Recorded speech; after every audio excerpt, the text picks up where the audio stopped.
Hello everyone. So இந்த வீடியோவில் நம்ம வந்துட்டு 12th NCERT ஃபிசிக்ஸில் செகண்ட் சாப்டர் நம்ம வந்து ஸ்டார்ட் பண்ணுறோம். செகண்ட் சாப்டர் பேர் எலக்ட்ரோஸ்டாட்டிக் பொட்டன்ஷியல் அண்ட் கெப்பாசிட்டன்ஸ். இப்போ நம்ம வந்து பொட்டன்ஷியல் அப்படின்னா என்ன அப்படிங்கிறதோட இன்ட்ரொடக்ஷன் நம்ம பார்த்துட்டு அதுக்கப்புறமா நம்ம வந்து கெப்பாசிட்டன்ஸை பற்றி நம்ம இந்த யூனிட்டோட எண்டில் நம்ம வந்து பார்க்கலாம். பொட்டன்ஷியல். ஸோ இப்போ பொட்டன்ஷியல் அப்படின்னு சொல்லி பார்க்குறப்போ இந்த பொட்டன்ஷியல் அப்படிங்கிறது நம்மளுக்கு வந்து வித்தியாசமான ஒரு வார்த்தை கிடையாது அண்ட் வித்தியாசமான ஒரு கான்செப்ட்டும் கிடையாது. நம்ம ஏற்கனவே இதை பற்றியான ஒரு பேசிக்ஸ்லாம் நம்ம வந்து 11th ஸ்டாண்டர்டில் நம்ம படிச்சிருக்கிறோம். எங்கே படிச்சிருக்கிறோம் அப்படின்னா நீங்கள் வந்து கிராவிடேஷனல் அப்படிங்கிற ஒரு சாப்டர் நீங்கள் எடுத்துக்கிட்டிங்கன்னா அதில் நம்ம ஒரு கான்செப்ட் படிச்சிருக்கோம். இப்போது இதுதான் நம்மளுக்கு ஒரு மாஸ் M1 அப்படின்னு சொல்லி வச்சுக்கோங்க. இப்போது இங்கே வந்து நம்மளுக்கு ஒரு மாஸ் M2 இருக்குது அப்படின்னா நம்ம ஏற்கனவே தெரியும் இந்த ரெண்டு மாஸுமே நம்மளுக்கு என்ன பண்ணுவோம் அப்படின்னா it will attract each other and இந்த ரெண்டு மாஸுக்கு நடுவில் இருக்கக்கூடிய ஃபோர்ஸை நம்ம வந்து கால்குலேட் பண்ணுறதுக்கு there is an formula gravitational force equals to -g m1 m2 by r square into r cap. அப்போது இந்த மைனஸ் சைன் எதை டினோட் பண்ணுது அப்படின்னா நம்மளுக்கு வந்து இது வந்து அட்ராக்டிவ் ஃபோர்ஸ் அப்படிங்கிற மாதிரி. அப்போது இந்த ரெண்டு மாதமே நம்மளுக்கு வந்துட்டு ரெண்டு மாதத்துக்கும் நடுவில் there is an some kind of attraction அப்படின்னு நம்ம சொல்லலாம். இப்போ நான் என்ன பண்ணணும்னா இந்த M2 மாஸை நான் வந்து இந்த பாயிண்டில் இருந்து, அதாவது ஏற்கனவே நம்மளுக்கு ஒரு பாயிண்டில் இருக்குது, இப்போ இது வந்து நம்மளுக்கு Pங்கிற ஒரு பாயிண்டில் இருக்குது, இது Qங்கிற ஒரு பாயிண்டில் இருக்குது. இப்போது இந்த M2ங்கிற மாஸை Qங்கிற பாயிண்டில் இருந்துட்டு நான் வந்து ஜஸ்ட்டு வந்து ஒரு Rங்கிற ஒரு பாயிண்ட்டுக்கு நான் எடுத்துகிட்டு போயிட்டு இந்த M2 மாஸை நான் இங்கே வைக்கணும். அப்போது வைக்கிறதுக்கு நான் என்ன பண்ணணும் அப்படின்னா we have to do some work. நம்ம வந்து ஒரு வேலை நம்ம செய்யணும், ஒரு ஒர்க்கை பண்ணணும். எதுக்கு நம்ம ஒர்க் பண்ணுறோம்? ஏன்னா ஏற்கனவே M1 மாஸ் அப்படிங்கிறது M2 மாஸை அட்ராக்ட் பண்ணிகிட்ருக்கு. அப்போது டுவர்ட்ஸ் M1 தான் நம்மளுக்கு M2ஓட மூமெண்ட் இருக்கும். அதுதான் நேச்சர் ஆஃப் த ஃபோர்ஸ். இப்போ நம்ம என்ன பண்ணுறோம், டுவர்ட்ஸ் M1 அப்படின்னு சொல்லி நம்ம எடுத்துகிட்டு போகாமல் அகேன்ஸ்டு த அட்ராக்ஷன் ஆஃப் M1 நம்ம எடுத்துகிட்டு போகிறோம். M1 எந்த பக்கம் அட்ராக்ட் பண்ணுதோ அந்த பக்கத்துக்கு ஆப்போசிட் சைடில் நான் எடுத்துகிட்டு போகிறேன். அப்போ நம்ம என்ன பண்ணணும்னா we have to do some work done. அந்த ஒர்க் டன் அப்படிங்கிறது நான் எப்படி பண்ணணும்னா work done against the gravitational force.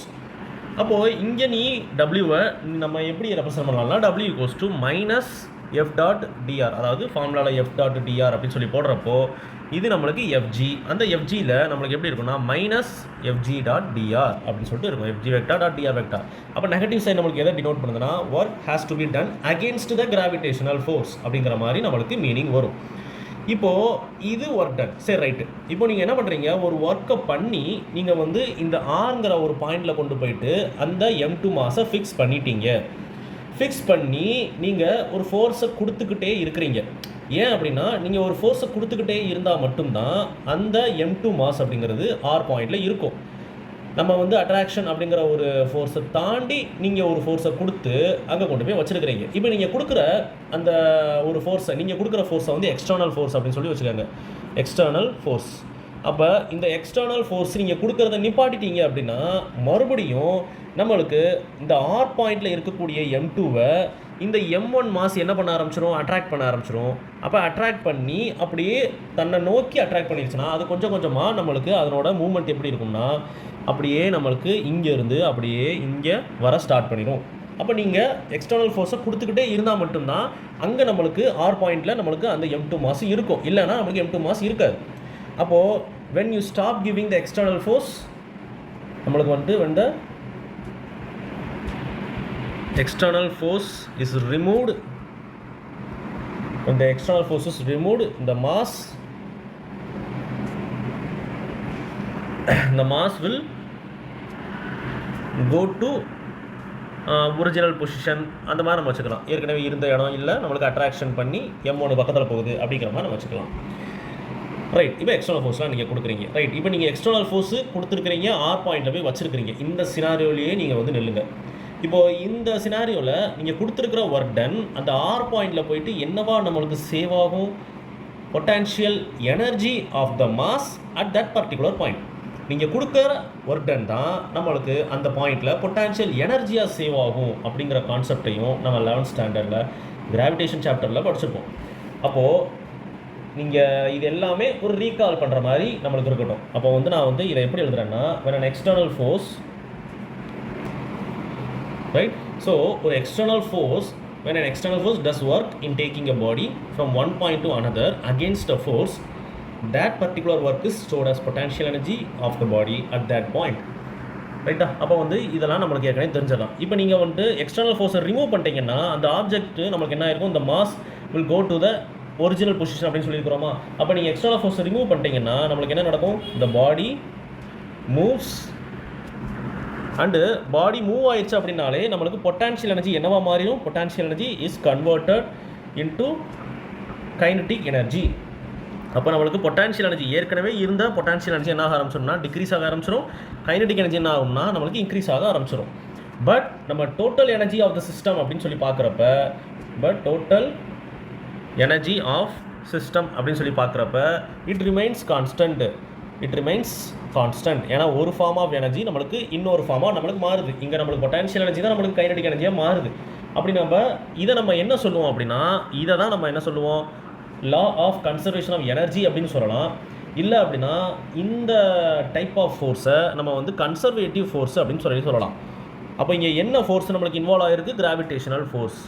அப்போ gravitational force is a conservative force அப்படின்னு சொல்லி நம்ம சொல்லிடலாம். இப்போது கிராவிடேஷனல் ஃபோர்ஸு கன்சர்வேட்டிவ் ஃபோர்ஸாக இருந்தால், if gravitational force is conservative,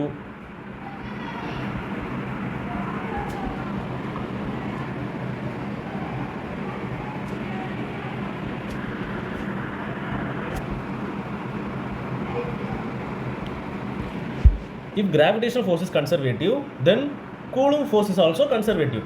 எப்படி நம்மளுக்கு கிராவிடேஷனல் ஃபோர்ஸில் நம்மளுக்கு என்ன இருக்கும், G m1 m2 by r2 and coulomb ஃபோர்ஸை நான் வந்து FC அப்படின்னு சொல்லி வச்சுக்கிறேன். இங்கே என்ன இருக்கும், K q1 q2 by r2.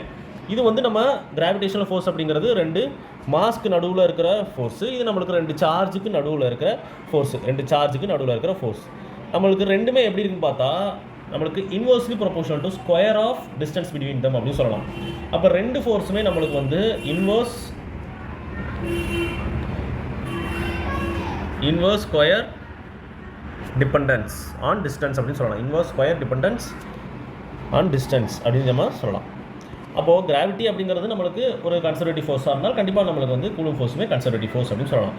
அப்போ நீங்கள் வந்துட்டு ஒரு மாஸ் இருக்கிற இடத்துல நீங்கள் வந்துட்டு எப்படி நம்ம வந்து கிராவிடேஷனல் பொட்டான்ஷியல் எனர்ஜியை நம்ம வந்து டெஃபைன் பண்ணோமோ, அதே மாதிரி ஒரு சார்ஜ் இருக்கக்கூடிய இடத்துல நீங்கள் எலக்ட்ரோஸ்டாட்டிக் பொட்டான்ஷியல் எனர்ஜி அப்படின்னு சொல்லி நீங்கள் ஒரு டேர்மை டெரைவ் பண்ணலாம்.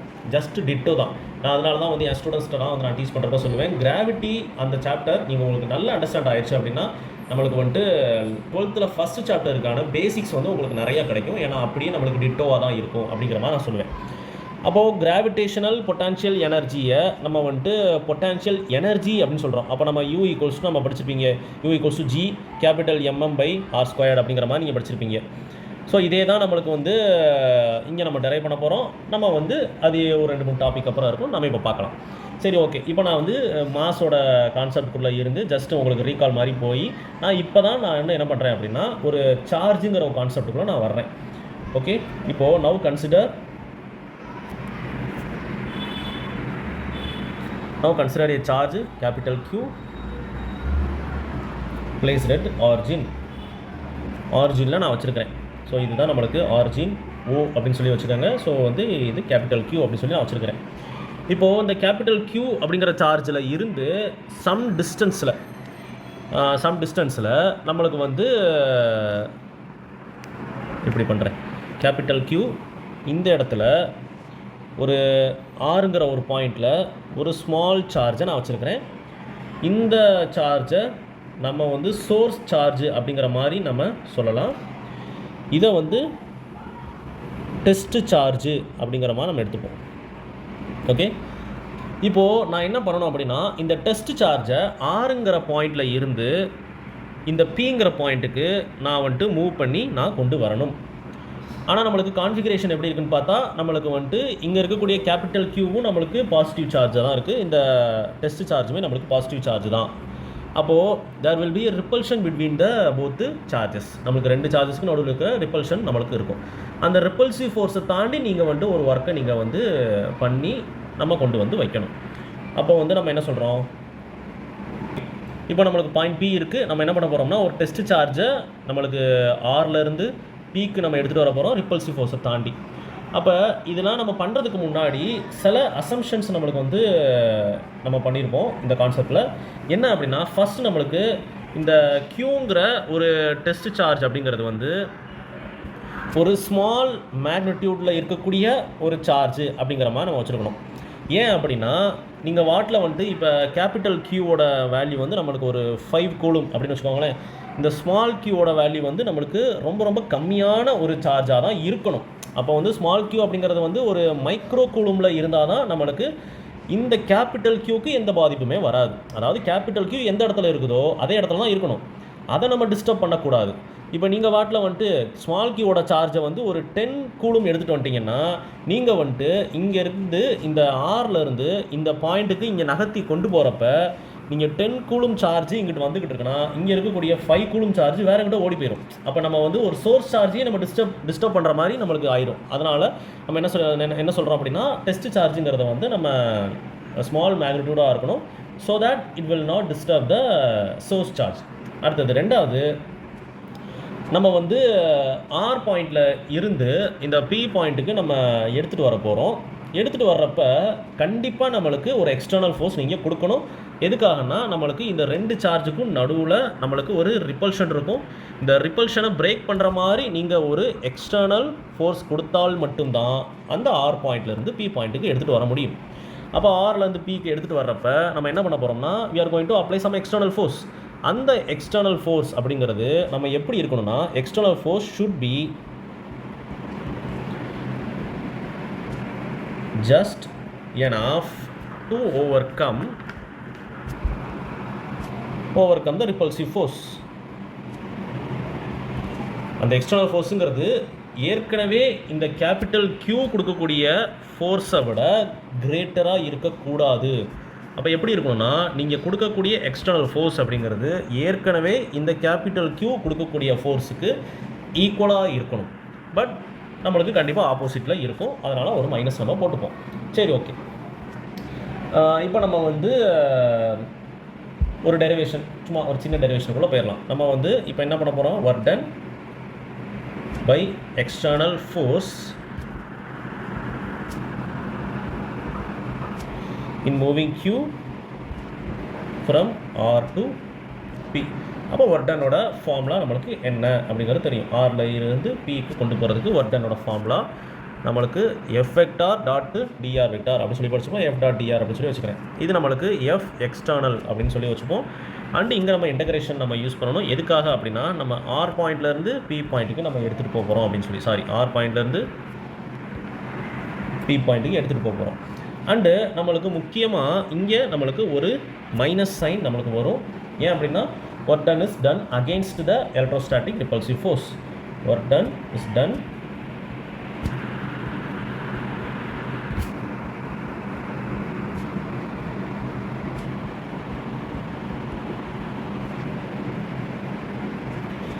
ஓகே. இப்போது ஒர்க் டன் தான் நம்மளுக்கு பொட்டன்ஷியல் எனர்ஜியாக சேவ் ஆகும் அப்படின்னு சொல்லியிருக்கிறோம். அப்போ ஆக்சுவலாக பார்க்குறப்ப நம்மளுக்கு வந்து இந்த இடத்துல ஆர் பாயிண்ட் இருந்துச்சு, இந்த இடத்துல பி பாயிண்ட் இருந்துச்சு.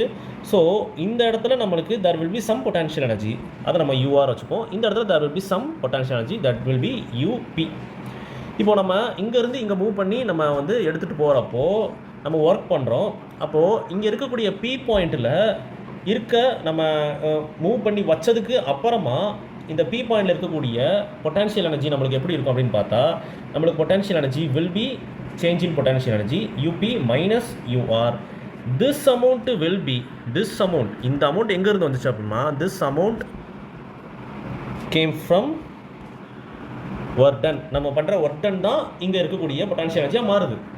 அப்போ ஆக்சுவலாக சொல்லப்போனால் பொட்டன்ஷியல் எனர்ஜி நம்ம வந்து டபிள்யூ ஆர்லேருந்து பிக்கு மூவ் பண்ணக்கூடிய டபிள்யூவை நம்ம எப்படி டிஃபைன் பண்ணலாம் அப்படின்னா change in potential energy which is nothing but U P minus U R. இல்லைனா நம்மளுக்கு வந்து இதை வந்து potential energy final minus potential energy initial அப்படிங்கிற மாதிரி நம்ம படிச்சிருப்போம். அதுதான் நம்மளுக்கு யூபி மைனஸ் யூஆர். அப்போ நீங்கள் வந்து இது ஏற்கனவே நம்மளுக்கு வந்து மாசஸ்க்கு நம்ம படித்த ஒரு கான்செப்ட் தான்.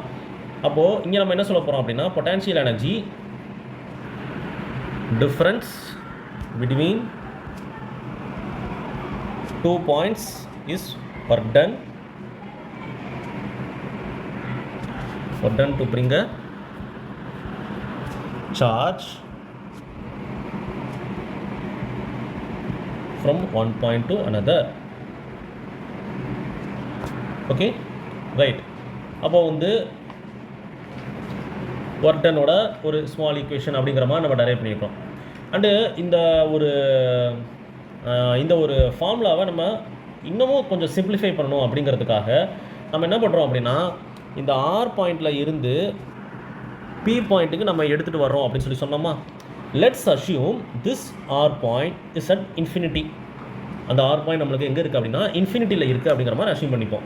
அப்போ நம்மளுக்கு del u equals to U P minus U R அப்படின்னு சொல்லி போட்டோம். அப்போ நம்மளுக்கு என்ன வரும், யூபி மைனஸ் யூ இன்ஃபினிட்டி. அப்போ இன்ஃபினிட்டி அப்படிங்கிறப்போ potential at infinity will be 0. நம்மளுக்கு ஏற்கனவே இதை வந்து 11th கிராவிட்டிலேயே நீங்கள் படிச்சிருப்பீங்க. Potential at infinity will be 0 அப்படிங்கிற மாதிரி படிச்சிருப்பீங்க. அப்போ del u is nothing but U P minus 0. அப்போ del u நம்ம என்ன சொல்லிடலாம், யூபி அப்படின்னு சொல்லிடலாம். அப்போ நம்மளுக்கு இங்கே என்ன இருந்துச்சு, ஒர்க் டன் ஆர்பி. அப்போ ஒர்க் டன் ஆர்பி அப்படிங்கிறது நம்மளுக்கு வேறு ஒன்றும் இல்லை, நம்ம ஜஸ்ட்டு ஸ்ட்ரைட்டாகவே நம்ம சொல்லிடலாம் potential energy of a charge Q at point P is work done by the external force in bringing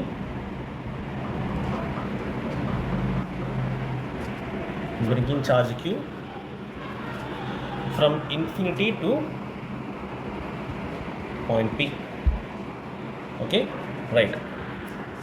so இதுதான் நம்மளுக்கு ஜஸ்ட்டு இன்ட்ரொடக்ஷன் பார்ட்டில் கொடுத்துருப்பாங்க. அப்போ இன்ட்ரொடக்ஷன் பார்ட்டில் நம்ம என்ன வந்து லேர்ன் பண்ணிக்கிட்டோம் அப்படின்னா, சிம்பிளி சொல்லணும்னா பொட்டான்ஷியல் அப்படின்னா என்ன, அந்த பொட்டான்ஷியல் அப்படிங்கிறது நம்மளுக்கு வந்துட்டு இன்னும் நம்மளுக்கு பொட்டான்ஷியலுக்குள்ளே நம்ம இன்டெப்த்தாக போகணும். ஜஸ்ட்டு ஒரு பிக்சர் மாதிரி நம்ம பார்த்துருக்கோம். அதாவது 11th நம்ம படித்ததை இங்கே நம்ம அப்படியே வந்து ஒரு கம்பேர் பண்ணி, அங்கே 2 மாஸ் இருந்துச்சு, இங்கே 2 சார்ஜ் இருந்துச்சு, அவ்வளோதான். அங்கே 2 மாதம் வந்து ஒரு மாதம் ஒரு இடத்துலேருந்து இன்னொரு இடத்துக்கு கொண்டு போகிற ஒரு ஒர்க்கை தான் நீங்கள் பொட்டான்ஷியல் எனர்ஜின்னு சொல்லி சொன்னீங்க.